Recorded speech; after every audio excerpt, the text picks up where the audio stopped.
RUF listeners, allow me to take a minute for some shameless self promotion as I plug my new novel, The Locker Notes.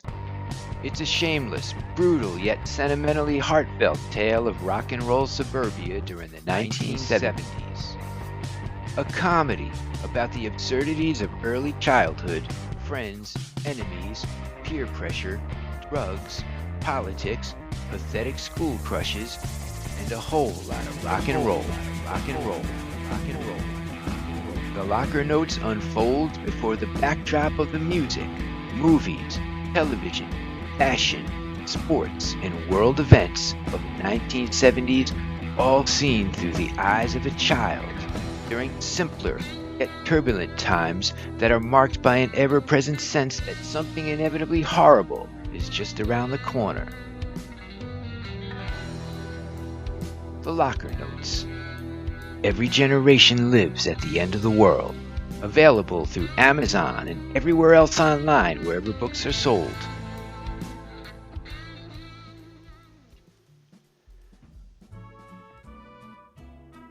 Allison Rapp is a New York City-based music and culture journalist. Her work has appeared in Brooklyn Magazine, City Limits, Rock Candy, among so many other places, but most will know her these days from Ultimate Classic Rock.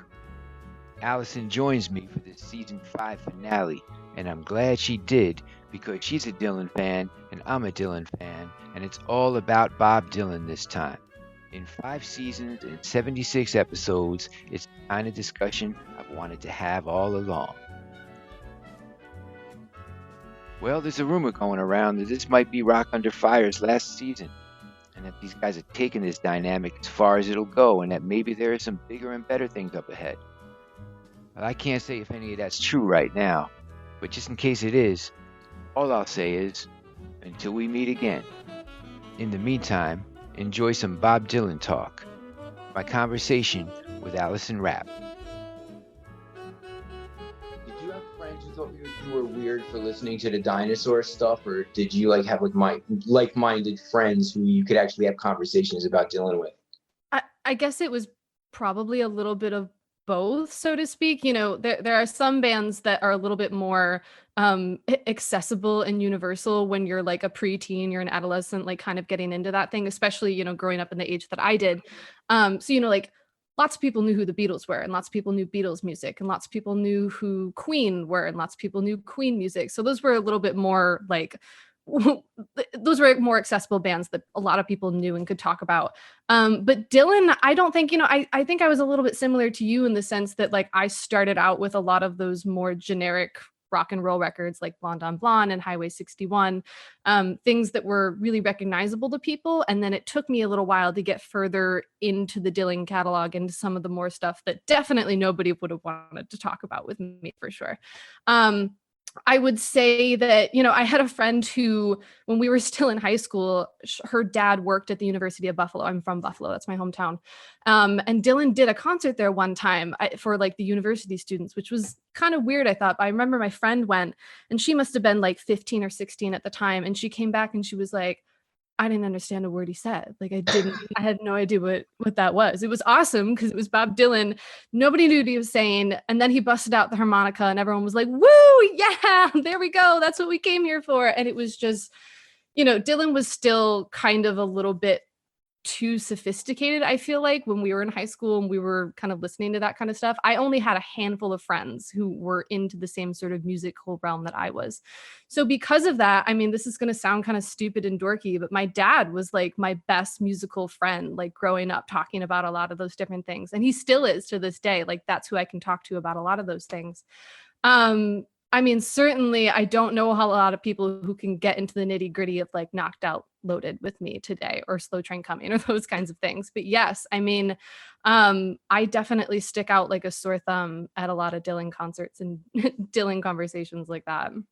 It's always a shock to people that have never seen him or don't know him well enough to where I couldn't understand a word he said. What was he singing? What was he singing? What song is this? I never heard this song. Or else, it's like, well, you got to listen to the lyrics to figure out what the heck he's singing sometimes. I mean, now more, not so much now because he's pretty much sticking to a lot of the arrangements over the last few very shortly before the shutdowns, when he was doing Right. that last the last end of, I guess, what was the never ending tour. Mm. He's been sticking to the arrangements, hasn't he? He's been kind of, and I missed these Beacon shows. I did not, the circumstances going on throughout the month of November kind of forced me to miss these shows. I almost went to the Saturday show. I had a ticket. Oof. I let it go at the last minute. I heard that at the Saturday show, he gave a shout out to Herman Melville of all people, which I just think is the funniest thing that Dylan could, like, who else shouts out Herman Melville at a Bob concert? Like, Dylan.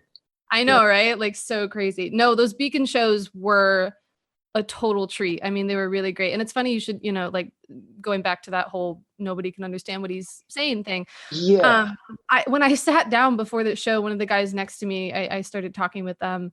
And he had said, like, "Oh, have you ever seen Dylan before?" I was like, yeah, have you? And he said, "Yeah, I've only seen Dylan one time, and it was in 1977, and I hated it. Like, I couldn't stand a single minute of it, because even then," he said, "I couldn't understand the songs that he was singing." I mean, even in 1977, when he really Yeah. wasn't all that far out from some of those songs, he was already starting to rearrange them, like, at that point in time. Oh, he really, he started. Yeah, I would say once he hit the road again in '74 with the band, he Yeah. started rewriting the arrangements. Like, if you look at Bangladesh, he's still true to, what does he do? He did Takes a Lot to Laugh, and he did Blowing in the Wind, or whatever he did with George Harrison on, in '71. They're still pretty true to the arrangements. And then he goes out with the band and he opens in Chicago, and immediately at the outset, people are like, what the hell is this? And he's doing Hero Blues, this outtake from Another Side, Yeah. and then it became, okay, you need to listen, need to tune in to the lyrics. Right. Exactly. Which is If you why, can hear them. yeah, exactly. Which is why, when people at these concerts, like, I don't know, it just seems weird to me that people are surprised that he's still doing this, as if he would be doing anything else. It's just become so much of his reputation as a stage performer over the years that I feel like people should kind of expect that by now. Yeah, yeah. Now, did you have a point, because you had said that you had started with some of the obvious albums, as I did. I mean, I was when I graduated high school, I went back and saw this old teacher of mine, and he was the cool teacher that everybody went back to visit. And he gave me four gifts. He gave me two books and two records. He gave me Jack Kerouac's On the Road, and Siddhartha by Herman Hesse, and he gave me Bringing It All Back Home and Highway 61. Yeah. And to this day, they're like the most influential gifts I've ever gotten. Yeah. Obviously, they were raising these educational tools through which you're able to view humanity through this different lens, Yeah. that then, having gone through high school, and with a totally different mindset. But I mean, it opened other doors. It was like a conduit to other like-minded artists like Patti Smith, and later Right. on Michael Stipe, and REM and Tom Waits, and all, just basically the last line of the Beats, like those last remaining poets that can be traced Yeah. back to the Beats. But he was kind of like the nucleus, I guess. Yeah. Did you have a similar experience with Dylan, where it just became this really intellectual, humanistic experience? Or was it Yeah. or was I it mean, even more? Was it on a messianic level, like some of my friends are?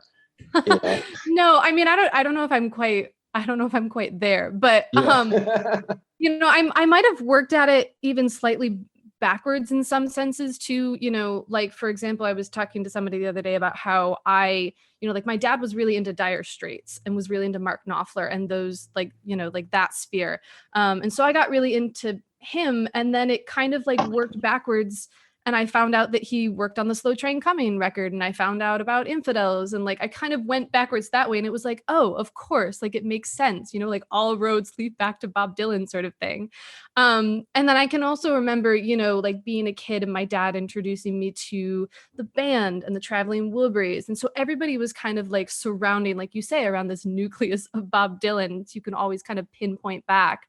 Um, and you know, of course, like once you start digging into any of those, I don't know, I feel like at some point in time, all of these artists that we know and we love have had some sort of experience, whether it was direct or not, with Dylan himself. In some way, shape, or form, they have touched their work.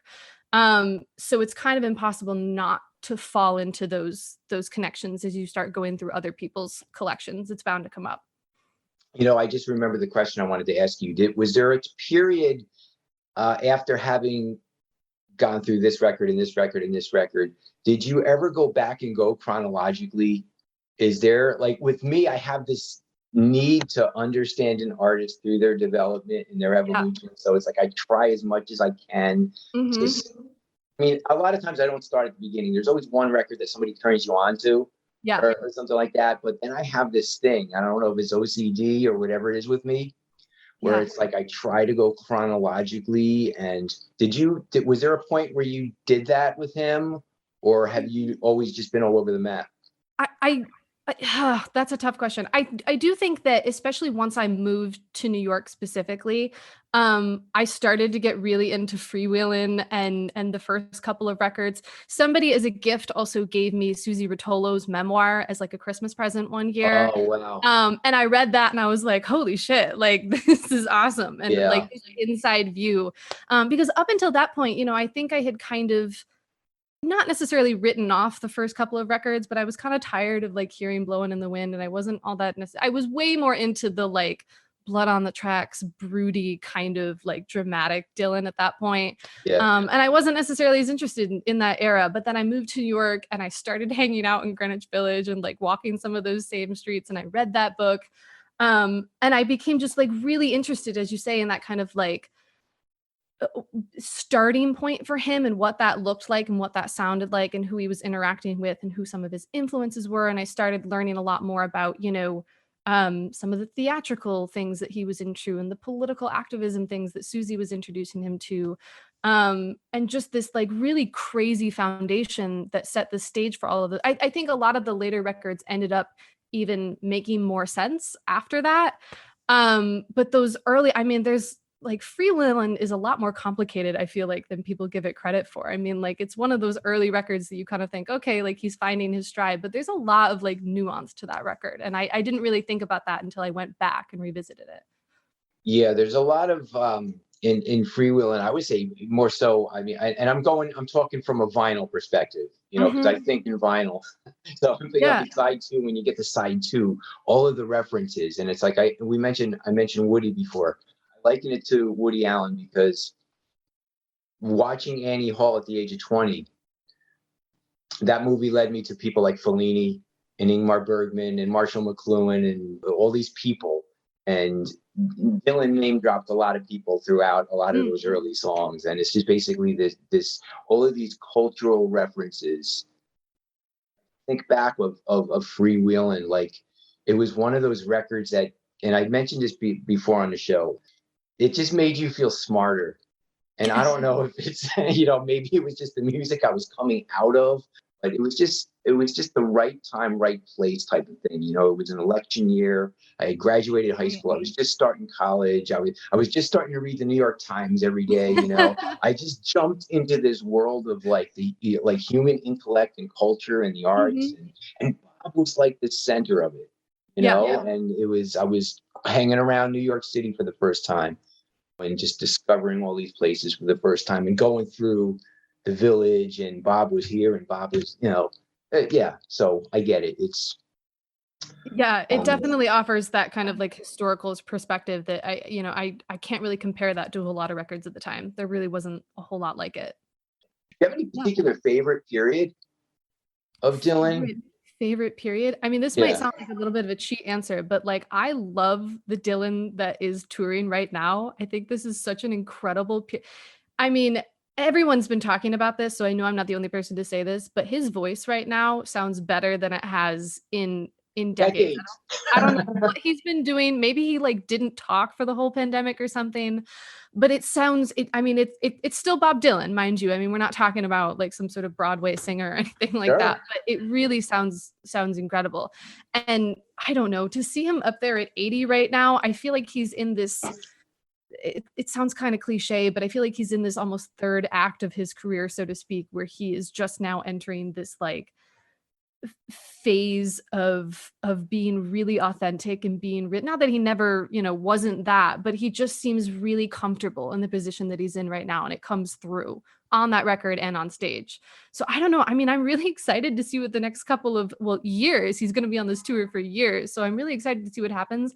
I'm hoping that he maybe takes some time out of that to cut another record, to figure something else out. I think that would be really cool. But it just seems like he is so comfortable in his own skin right now, and so confident in what he's doing. I think this is awesome. I love this so much.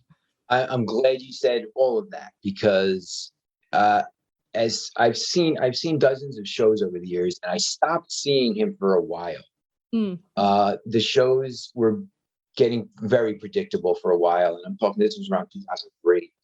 And then he went through a period where he wasn't, I mean, his voice, he hasn't sounded like this since, in some ways he's singing in his own Mercy voice. I think, Yeah. he's enunciating every word. He's got an emphasis on certain lines in a way he hasn't done in decades. It's obvious that he loves this new music. Very much. He's obviously proud of it. He's in the way he's translating it back to his audience in a manner that's worthy of its original form as it was recorded. And he's sticking for the most part to the arrangements, and this almost sounds cliche, but what became cliche by the 80s was the phrase "Dylan is back." Mm-hmm. And they started saying Dylan is back around New Morning.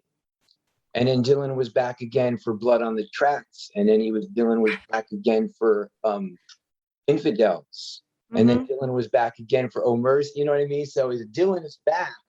But I know. Dylan is back. You know what I mean? It's like, well, where did he go? I mean, I don't, yeah. I don't want to say he's the quintessential chameleon artist, but in terms of pop music, he is. He's kind of what Picasso was to painting, where you have this, and I just call it the chameleon artist, where you have this artist who has such a voluminous, prolific catalog that it's comprised of periods, like Picasso's work. And or like David Bowie is the only other person that I can think of that like has David that. Bowie, Yeah. There's Elvis Costello, there's Prince, it's a handful of artists that have such a wide body of work that it's comprised of periods. Yeah. That are where Dylan would do, not consciously, but just by chance, 3 albums of this, 3 albums of that. Sometimes you'd have twin albums. Like I think of Oh Mercy and Under the Red Sky, although Oh Mercy blows it out of the, there's no comparison of the two, but it came out so close together. Yeah. And although his voice on Under the Red Sky, every time I hear it, I keep clearing my throat as if it's me singing. It's like, yeah. But anyway, he was smoking. It's funny you should say that. It's funny you should bring up the whole like idea of him sounding. To me, that almost makes it seem like that really difficult to understand enunciation. That whole period was like really purposeful. Then, I mean, that was just a period of who he was and what he wanted to sound like. And screw you if you don't really get it or you don't understand it. Yeah. And I think he was really doing that in the years leading up to the shutdown. Yeah. Even though he was very focused on doing those cover records, and he was doing a lot of that, not so much when he came back. He came back and he did what's the stadium in Flushing? Forest Hills. The tennis, by the tennis court, yeah. And I always say you got to be objective about your favorite artists. You can't, if you're able to be objective about your favorite artists, you're okay, and always be able to say when they suck. And when you're not doing something that you pretty much, there was a period where what I call Bob's Scooby-Doo voice. where he, everything, he just sounded like he was singing to Shag. And Yeah, it like a was cartoon. Yeah. yeah, and there's no, I mean, it was like Scooby-Doo meets Tom Waits. And I say that with love. I Yeah, absolutely say that with love. I'm allowed to say that, because that's fair. I've just, but now it's just, again, it's, he's singing in a way where, like, what do you, where have you been, Bob? Like, what was that? What was the last 10 years about? What were you thinking? What were what was that about? Who are you trying to, I know. I would love to know what Bob Dylan did during the pandemic, like how he spent the pandemic. That's just like a weird niche thing that I would love to know, like what his life looked like during the pandemic, aside from cutting the it, new record. well, I'll tell you, it was certainly the longest he's been in one place throughout his entire adult life since he probably left home. Right. Probably he has not been. He's been living out of a suitcase his entire adult life, Mm-hmm. and he goes home for what, a couple weeks a year, if that. The Never Ending Tour was. I Never mean, really. this tour now, is it safe to say that the Never Ending Tour is now over? Is this something new that he's I doing? was just about to ask you that. I mean, 2024 is a long time from now. And I mean, like when that part, he'll be 84. He'll be Yeah, 84 in 2024, which is, oh God, knock on wood. I mean, I would love to see more, but I also don't, I am certainly never going to be one to say that someone should continue doing something that puts them in harm's way or makes them yeah. feel miserable about it. It just gets weirder as time goes on, because rock and roll, at least since the 70s and 80s, has always been treated like that generation. And Bob's generation is the second generation of rock and roll. The first generation being, Little Richard and Right. Elvis Presley and Bill Haley and all those guys. It's like, how much longer are they going to be doing it? And I mean, like, the Rolling Stones were already being talked about like they were old when they were in their 30s. There's that whole thing about never trust anybody when they're over 30, and Mick Jagger didn't want to be singing Satisfaction past the age of 40. And rock and roll's always seemed, it's always been an experiment. It started as an experiment. They didn't know how long it was going to last. They were singing songs like "Rock and Roll is Here to Stay," Danny, and all of the Danny and the Junior stuff, and "Rock and Roll will never die; it'll go down in history." They were kind of already talking about it like it was a thing of the past, and that was 60 years ago. And then, Bob himself said rock and roll died in 1959. Right. And it's never been. Now, now arguably it's just rock. The flip side, though, is, I mean, can you imagine him not doing this? Like, can you imagine him retiring tomorrow? I don't know if I can. This is I've been very long-winded about it, because what you said about how much longer and he's gonna be 84. I'm very long-winded about everything I say. I always preface everything. I have a bad habit of prefacing everything, and then I lose what I was doing. But anyway, where I was getting at, like, my long-winded way of getting about it, it just means more every time. You know Mm-hmm. what I mean? Because he is getting older. The Stones are getting older. We're going to be living in a world soon where there's no Rolling Stones. There's going to be no living Beatles. There's going to be, it's just, I can't imagine it. They've always been there. My whole life, our whole life, they've always been there. And it's like, you have to watch people ridicule the Stones every time they get up and do that. Well, it's like, hey, I'm glad they're out there. I I'm know. glad. I mean, I would rather have them out there. We're lucky that this is 2021 and we get to go see the Rolling Stones. We get to see Yeah. Bob Dylan.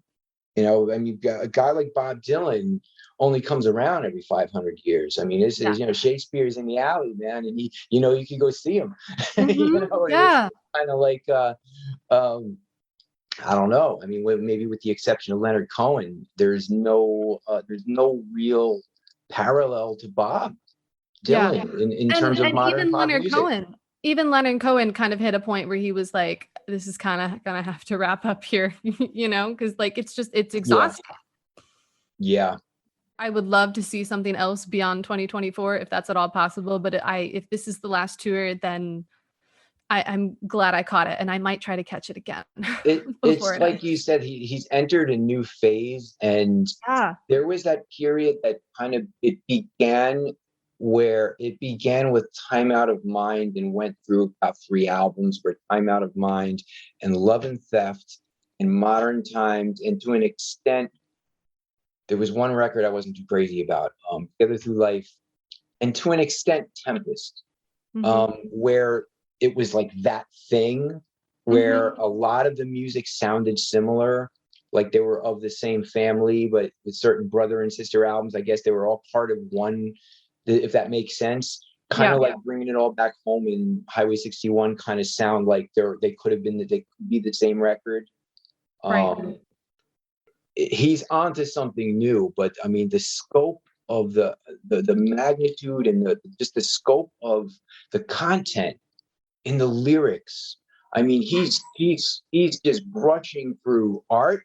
He's brushing through history and literature, and it's on a biblical scale. Some of the I mean, every song is. I remember when this, like, I don't know why I'm saying it like it was 20 years ago or something like that, but I remember when Murder Most Foul came out unexpectedly, and none of us obviously were expecting that at all. And I took one look at the song and I took one look at the length, and I like set my phone down. I was like, I'm going to need a minute to like think about what this is going to be. And I just remember thinking, like, this is crazy. This is crazy. Who else drops a 17-minute song after they haven't written anything new in years or released anything new in years? And then suddenly is like, hey, hope you're all doing well. Like, here's a 17-minute ballad about it was just like, it was such a gutsy thing to do, I feel like. And at age, you know, he was 79, 78 at the time. Just a ludicrous thing to do. Every time he comes out with something new, and this is going back since Oh Mercy is, because again, in the 80s, we didn't know how long it was going to last either. We're like, these guys are old. They're in their 40s, you know? And it's like, now I'm 51. I'm the same age that Bob was when he put out Good As I've Been to You. You know, it's like, it's scary. I don't feel that old. I guess I hope I don't look that old, but it's just like, you know, I remember being at the Garden watching George Harrison and Tom Petty and all those guys at the 30th anniversary tribute, you know, and I'm watching them and I'm like, oh my God, like those guys were so old. You know, and it almost seems like they're like baseball players or something, you know, like once you reach a certain place, you're like, you're done, you're out. Yeah. So like with every album that Bob released since Oh Mercy, I've always had this thing in the back of my mind, like, what if this is it? And so, you know, I've always taken the last song of each record at the time and put more emphasis on it, like Shooting Star. You know, we saw a Shooting Star and I thought of you. You know, was I everything that, you know, it was just kind of like, is he talking to a girl? Is he talking to a, is he talking to us? Is it to his fans? Is he, you know, is kind of like, did I live up to what you thought I was going to be? Was it something else? Did I let you down? Did I, you know, it was all kind of, that's what I got out of it. So every time, man, I remember Modern Times, it really got bad with me when Modern Times came out. And the Scorsese film is out, and 2 years before you put out Chronicles, I really started getting the sense of Bob's mortality. You know what I mean? I started getting a sense of Ain't Talking, like the last song he records. And I started putting all this emphasis in Ain't Talking. Wow, this is so up there with like Hawthorne and like all of like the early American literature, like all of the American gods, like the canon, you know, the pantheon.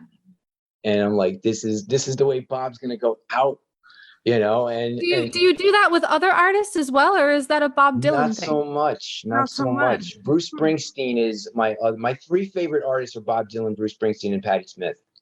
Okay. And those are my 3. That's the holy trinity for me.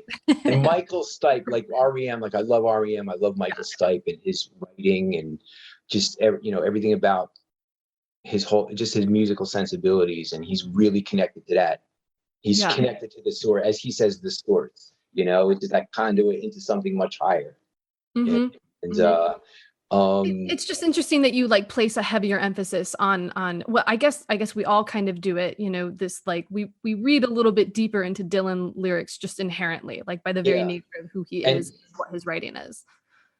And so when you said how you felt when Murder Most Foul came out, and we're sitting there in the middle of these shutdowns, and Bob comes up It's like hand coming out of the ground. It's like, here's It's Murder like Most Bob Foul. who? Who's Okay. Bob? Yeah.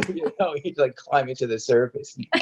Here's a song. Here's a 17-minute song for you. Yeah. It's just like, what? Okay. Okay, thanks. All right, great. But I'm like, this is JFK. This is where like the 60s began in Dallas. It's kind of like the 60s began in Dallas, and arguably they ended. Well, that's a good, I wrote a book making the case that the 60s really ended when John Lennon was murdered, but that's another discussion. Where was I going with this? Oh yeah, so murder. Yeah, I'm just like, this is the whole scope of Bob's life. When JFK is killed, and this is largely the legacy of the America that the counterculture, or should I say, the baby boomers inherited. This was their president. This was the America they got. They end up with Vietnam raging and Nixon in the White House, and blood and blood in the streets, and that was their generation. And it's just like Bob is assessing all of it. He's just taking the counterculture and the seeds of the counterculture and the death of the counterculture and the death of what, I don't think anything really died, but they really had a sense of it. The dream is over. All that music that came out in 69, 70, 71, especially, is just really the remnants of what they thought was the death of the dream. The dream is over. And Bob, Bob fails. Bob, he used a motorcycle accident as his excuse. The drifter escaped. And it was a good one. It was a good one. Yeah.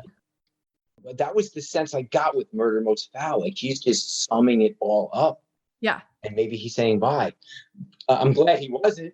I'm glad he wasn't. I know. I feel like it was almost him, like you say, kind of like knocking on the door, reminding people like, hey, I'm still here and I still do this stuff and I still write like a madman, and I still have all this stuff locked away, basically, and come and find out what else I've got in store, And that's it. It's like Bob's got to have masterpieces left. And we've been saying it for 20, 30 years now. It's 30 years since, it's over 30 years since Oh Mercy came out. I use Oh Mercy as a dividing line for a lot of stuff. But plus, it's my favorite. It's probably my favorite. I wouldn't say it's his best record, but it's probably my personal favorite. I adore that record. It's just like, but it's kind of like, Bob is gone into this phase where hopefully he's got this. The new record, and I dare say this, it's not better than, it's as good as those records in the 60s in its own way. He can't make Blonde on Blonde again, but he could not have made this record in 1966. Yes, exactly. He did not have the sense of experience. He did not have the sense of education in terms of what he studies and his exploration of the world, his exploration of world culture. It's like reading the Bible. It's like taking the Bible and Shakespeare and the entire canon of Western civilization and art and it's mind blowing. He never. There's always, like, when you think, oh, he's got masterpieces in him, and then years go by and he writes Man in the Long Black Coat, and then years go by and he writes Mississippi, and then years go by and he writes, My Own Version of You, and Key West. It's like, I know, and it makes me think of like. I know, right? Stop saying enough. Please, over, we've had enough. just, I know. It makes me think, like, I think of someone like Prince, who has, a whole vault's worth of stuff like still sitting around. Like, if that's what Prince has, then God only knows what Bob Dylan has, like, still locked away. That is like a terrifying prospect to me. We're seeing that. We're seeing that come into realization over the last 30 years, because the bootleg series every 2 years, it's like, we've gotten so spoiled. It's like, oh, every 2 years, every November, Yeah. Every other November, we're getting a bootleg series. Right. I remember thinking, Right. like, when the first one came out, they released the first 3 volumes in one set in 1991. And that was when it gave Bob, and you know the footage I'm talking about, when in 1991, when they gave him the Lifetime Achievement Award on the Grammys, and he showed up like, well, really overweight, and he was like at his worst in terms of singing. Like, what the fuck, Bob? What are you doing? And just kind of like all the people that make fun of you and make fun of me for liking you, and you get up and they're watching you, and you're like, Bob's gonna be on it. I'm telling everybody you're gonna be on the Grammys tonight. Everybody, and then the next day, man, the shit I had to hear the next day from everybody I knew. But anyway, yeah.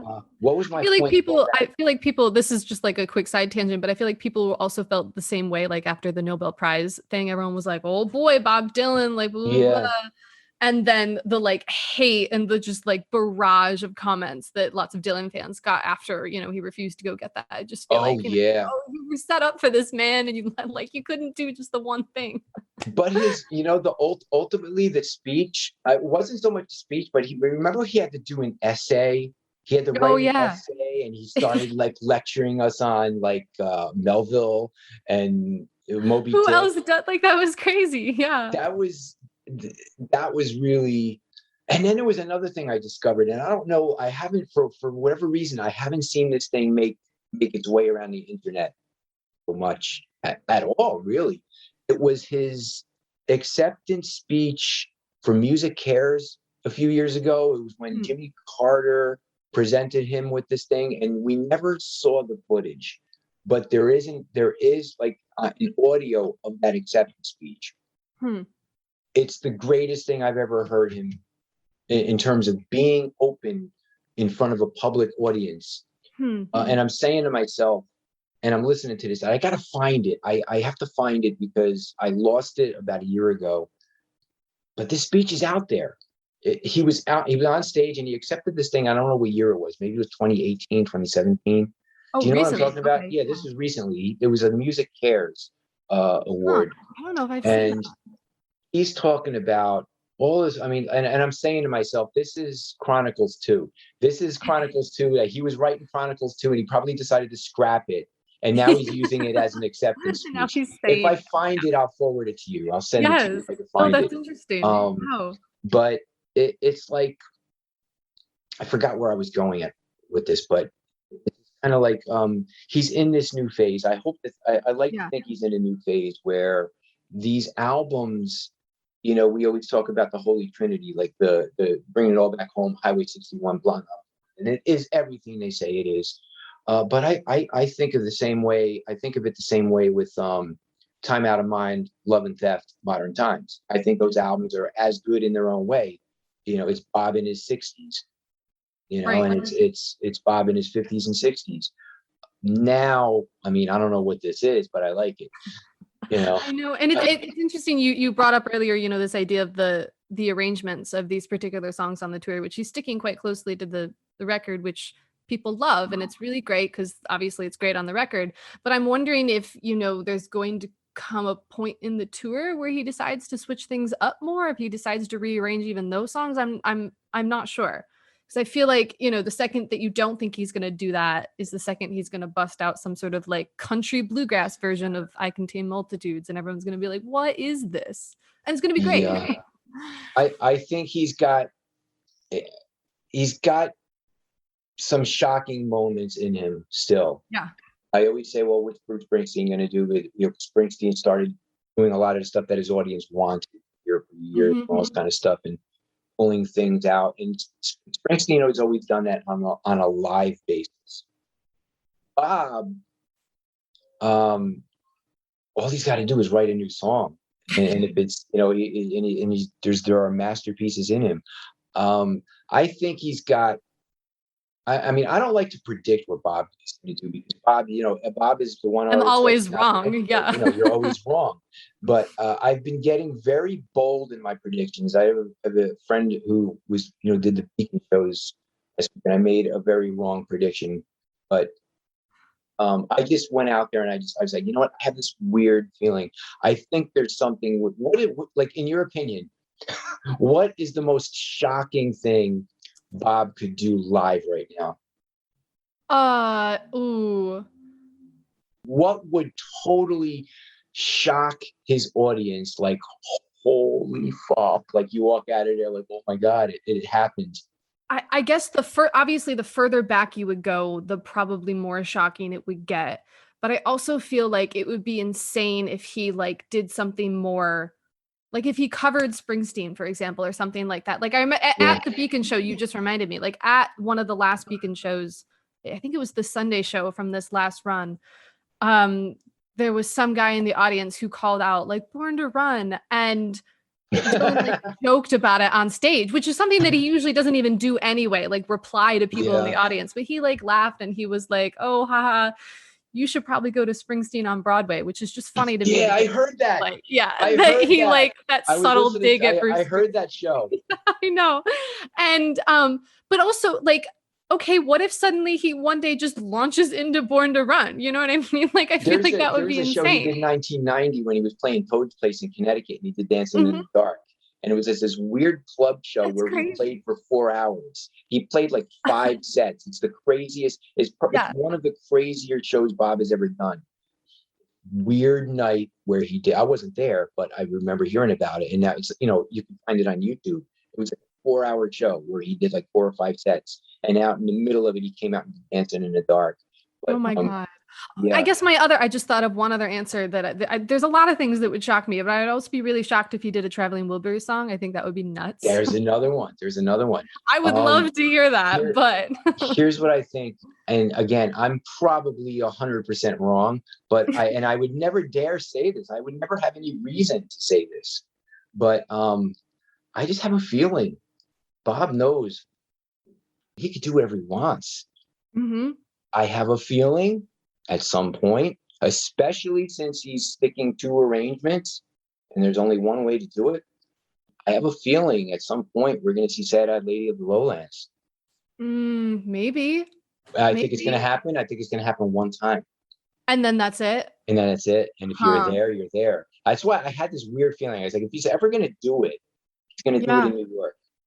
Because he's always been on trial in New York. Like New York, he's always been on trial.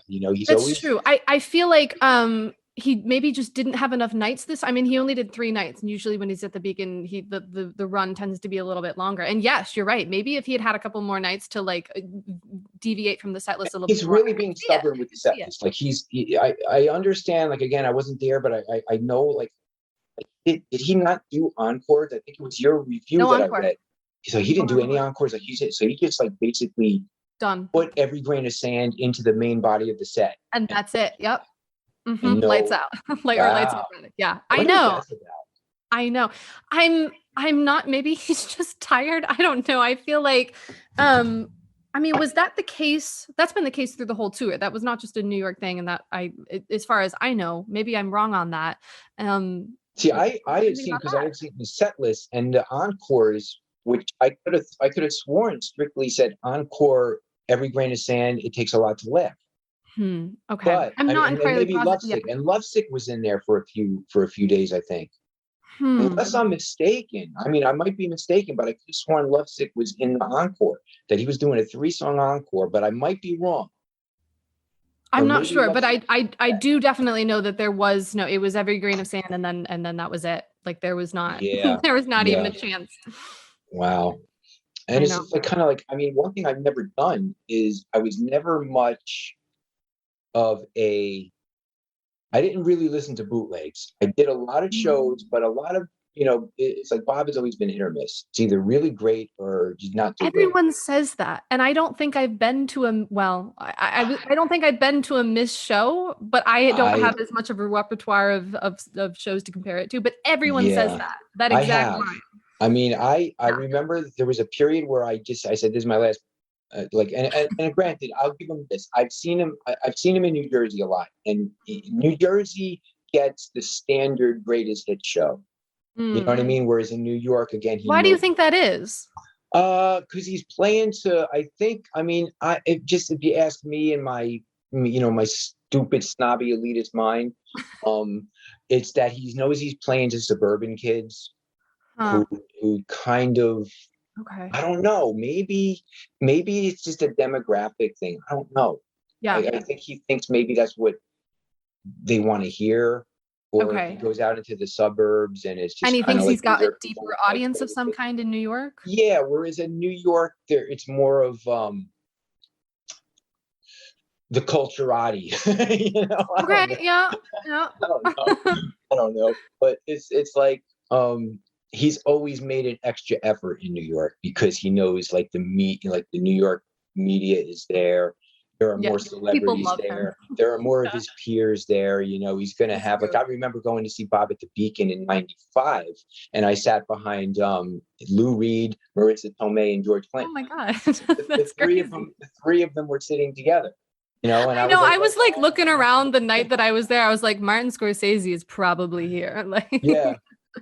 But that was the night, and Patti Smith was opening for Bob. oh my gosh. They did Dark Guys that night, Oh, and I had a ticket. It was funny because I had a ticket for the next night at the Electric Factory in Philly, and okay. I gave it to my friend who went with my then girlfriend. They did Man in a Long Black Coat together that night.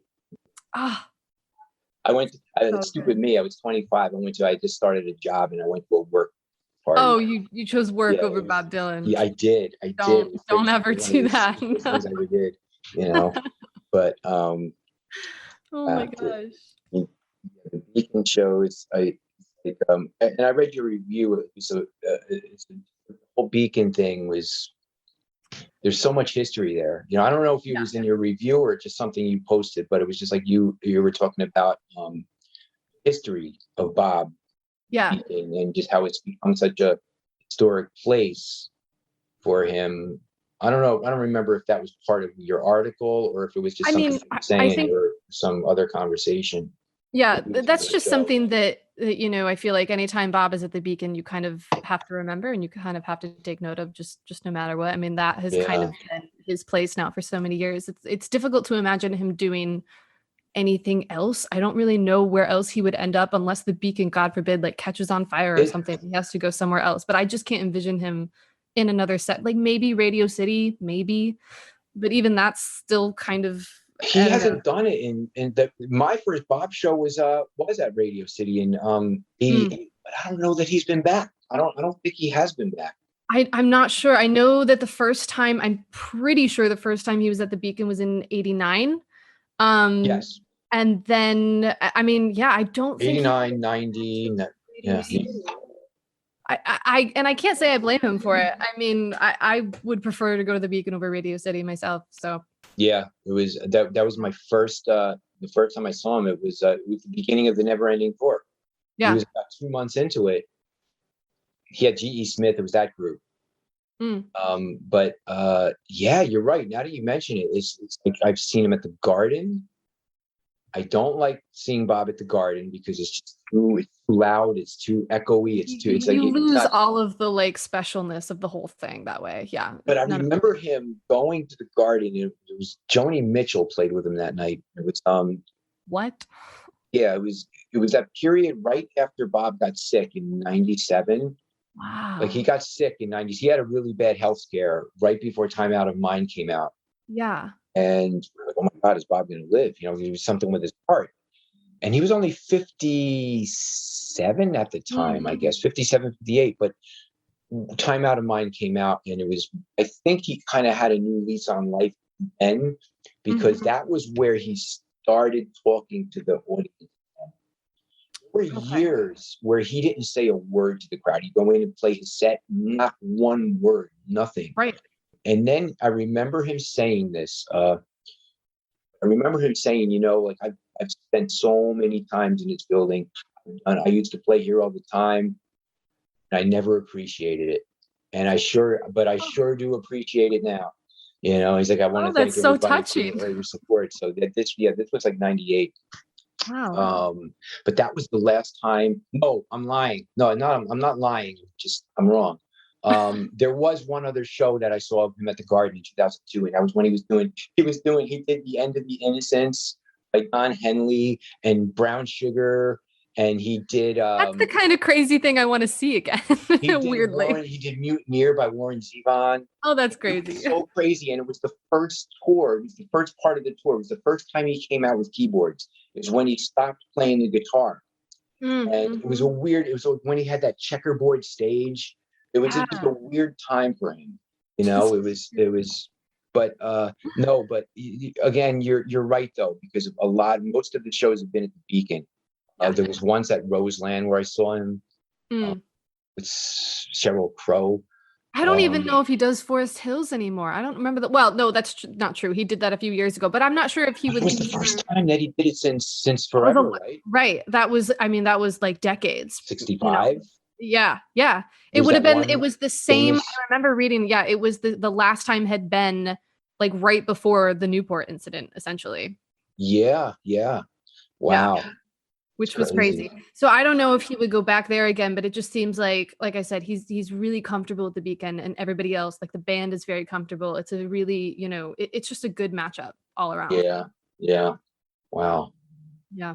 Anyway, do you before we wrap up, I guess do you have any very unpopular Bob Dylan opinions that get you in trouble with other Dylan fans?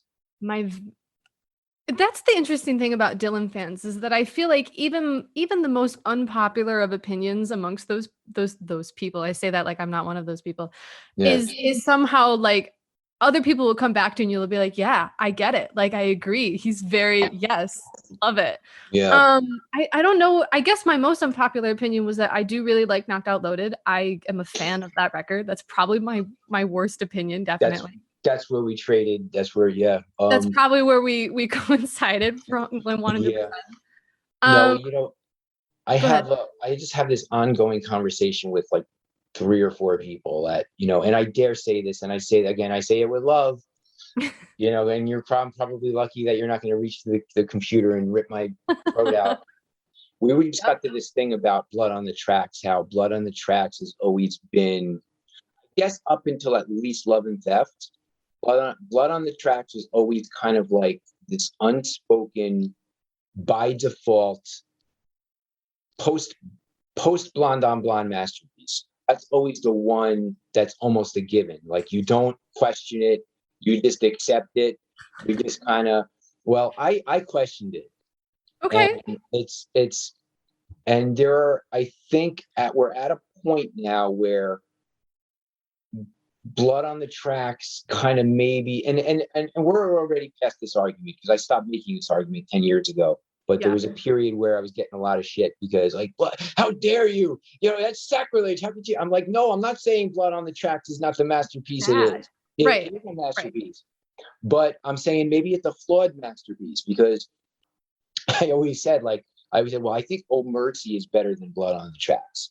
And I'll maintain that. But here's why.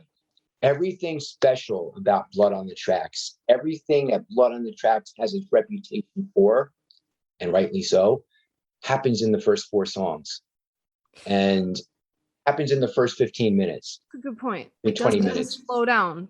And then it slows down. It does slow down. And then you have Meet Me in the Morning. And it's kind of like, it just like tears this hole in the middle for me. Just speaking for me. The fact that it's made up of 2 different recording periods, like one in New York and one wherever. I don't remember where the other recording sessions were held. But when you get to Meet Me in the Morning, you have this bluesy song, and you have Lily, Rosemary, and the Jack of Hearts, which I never liked. This shuffly thing that comes in. It just doesn't serve the masterpiece that Blood on the Tracks is known to be. And maybe it's just me, where it's just like it's not conducive to what is encompassed in a masterpiece, I think, and it still is a masterpiece, but I think it's a flawed masterpiece. And going as far as that's his breakup album, or it's his divorce record, and maybe it's I would say Blue is the first. Blue beats Blood on the Track as far as Blue beats Blood on the Track. I'll say that. Yeah. Definitely. It precedes Blood on the Tracks as far as like the breakup record, and there are probably more. There are probably others, but I just think in terms of the content of what's going on in those lyrics, I think it's matched by Oh Mercy. I think that it's just as genuine as Blood, but whereas his heart is ripped out in Blood on Yeah. the Tracks. You know, Yeah. Oh Mercy, there's the wisdom of the ages. Yeah. On Oh Mercy. Yeah. You know, Well, I think that's a common misconception then that people end up falling into. Like you say, they call it this masterpiece, and then the implication is that he didn't write anything that stood up to that quality thereafter. You know, for that a there's long nothing you can time. find that is as good as Blood on the Tracks, and that's just Yes. that's just not true. You know, Yeah. it might be. You know, you might be if you had to sit down and rank albums, maybe a lot of people will put that first, but that then, like I say, implies that is somehow not matchable for Dylan. Like I moving think there are forward. things on Planet Waves that are Yeah. as good as, I mean, Dirge is as good as anything It's just that people on. don't take the time to listen to those things like start to Yeah. finish or like pick out those tracks specifically. Yeah. Yeah, Dirge and Wedding Song is as good as anything on Blood. Sarah is as good as anything on Blood. Mm-hmm. Yeah. One More Cup of Coffee is as good as anything on Oh, I Blood. love Desire. I will die by Desire. Yeah. Yeah. There was just so much like energy in that period that it's almost impossible to just like you can it's so palpable through the whole thing. Yeah. But you love Desire too, huh? I do. I so do. You're right. Awesome. One more cup of coffee, and I think Sarah might be my favorite song on that whole record. I love that track. And I mean that how is that not a divorce album, really?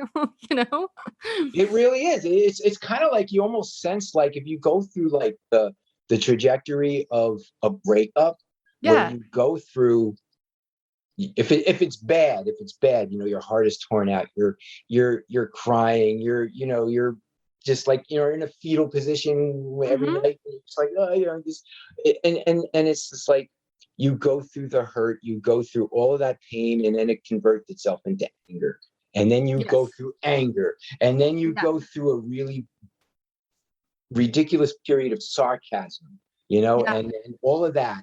And then if you're self-destructive, you incorporate whatever you use that is self-destructive, and you could just see Bob's divorce in that period of records with of Blood on the Tracks. Now Bob's getting preoccupied with other stuff and other people, and he takes out this caravan of Rolling Thunder, and you could just see, you could hear the madness on Desire. You could just hear the madness, and then he just bombs out Street Legal, discovers Jesus. It's just everything just kind of happens. Everything is just kind of like sequentially for a reason, I guess. It just makes sense. It's just, you could see, if there's one thing we learned about the 70s, it's that Bob is human. He's not the avatar. He's not the Messiah like they thought. Like the myth of what was going down in the 60s. And there. I mean, if you look at the end of the Scorsese movie, the first one in Europe, and he's just like, I don't want to go to Italy. I just want to go home. I just want, and you can just see how tired and almost broken he is. I just want to go home. I know. He's so humanistic. It totally is. The motorcycle accident happens, and hey, might as well. Yeah. The drifter escaped. Exactly. And then John Wesley Harding comes out. It's like, he's got a haircut, growing a beard, and he's smiling on the album cover. And it's just like, who is this guy? But it's all in John Wesley Harding. It's just like, it's like the Three Kings, and it's like, if I could give you the key, the key, man, and how far do you want to go in? Just let me know how far you want to go in. Well, we don't want to go that far in, just enough to say we've been there. And like, I think it's all in everything you ever wanted to know about Bob is John Wesley Harding. Like, what happened? Maybe I'm just reading into it too much. I don't know. There's always another theory. There's always multiple theories. Yeah. Well, I hope you do get to see him on this tour. I hope you do get to catch up. Next time when he comes to New York, I have to make it a point, because I went through a period of not seeing him by choice, and I was like, you know what? At some point, I got to do it. Do you have any favorite artists today? Like, what else do you listen to besides Dylan? Like, any current favorite artists? Current favorite artist. Or are you strictly a dinosaur like me? No, I've been picking up, let's see. somewhat. I did you listen to the latest Killers record? I know they're not really like new, so to speak. I haven't heard it. Last thing I heard from the Okay. Killers was Sam's Town. Okay, well, it's just you made me think of it earlier because you were talking about Springsteen, and it's very like it's a very Nebraska Springsteen type of record, so you might really dig that. So I've kind of been paying attention to them recently. Also, the Black Pumas just recently opened for the Stones. I kind of started getting into them a little bit. I saw them live because a friend invited me. That was pretty neat. A lot of other, I don't know, it's been so weird lately because I feel like, especially with what I do for work, I have been so focused on like a lot of the old people who have been getting back to the road. So that's kind of like where a lot of my attention has been focused. So it can be sometimes a little bit, I know I'm old. I feel like I can't answer that question as easily as, it's funny, like, my sister is a couple years younger than I am, and something will come on the radio or something. She'll be like, you don't know this song? Like, how do you not know this song? Be like, I live, eat, like, and sleep and breathe like in this dinosaur world. You have no idea. Dude, I listen to Bob Dylan. That's what I have Bob Dylan on all the time. Like, no, I don't know this song. I know. All right, so this is this is the way it's done. That's showbiz. Imagine working for Stanley Kubrick, where you have to do this for weeks at a time. And it's like a million takes. So, Allison Rapp, it has been fun. I wish these conversations took place more often on the show, because this was like really the one show out of like this is something like the 70 something episode. Wow. In 5 seasons, and this is the one that I really was dying to have. I'm so glad. I'm so glad. But I hope we can cross paths again soon at some point. Is there anything that you're plugging these days, or that you would like to plug, or any websites, or anything anywhere that our listeners can go to find out more about you or your work? Yeah. So if you want to find out more, I keep most of my writing on my own personal website, which is AllisonRapp22.com. I'm also on Twitter, of course, as Mike knows, at AllisonRapp22. So if you want more of that, I'm there.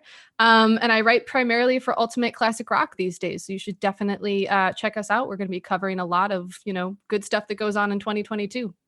There's still a lot of stuff going on. There's always stuff going on. It's just, rock and roll is no longer the cultural never ending, right? Never ending tour. Out there on the fringes. Yes. And you exist out there with all of it, I wouldn't have it any other way. Yeah, seriously.